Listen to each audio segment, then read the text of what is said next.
السلام عليكم ورحمة الله وبركاته. شوفوا بقى، هو احنا لما نحب نعمل حاجة يعني لازم نعملها غريبة. آه، اشيك سبرتاية في مصر. انا سميتها كده خلاص. دي اشيك سبرتاية في مصر. سبرتاية غريبة جديدة، واتحدى اي حد في الكون مش في مصر، في الكون، يكون عنده سبرتاية زي دي او تقل السبرتاية دي.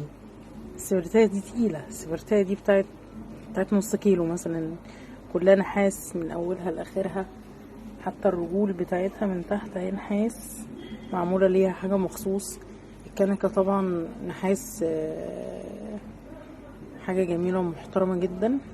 ولسه كمان في كنك برضو طالع حلو قوي، احسن من كده كمان. بس احنا موضوعنا النهاردة اصلا عن السبرتاية. وقالوا السبرتاية دي ملهاش غطا من فوق، لسه استني ما تصوريش الا لما نعمل الغطا. قلت لهم لا، انا هعمل السبرتاية منعكشه، هطلع لهم السبرتاية النهارده منعكشه. احمد ما شاء الله ما شاء الله، يعني الراجل قاعد يفنن وطلع لنا بالسبرتاية الجميلة دي في الاخر.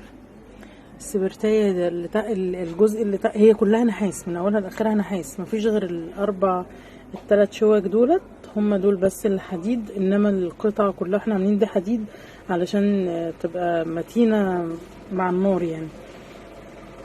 و اللهم صل. والايد دي زان يا احمد.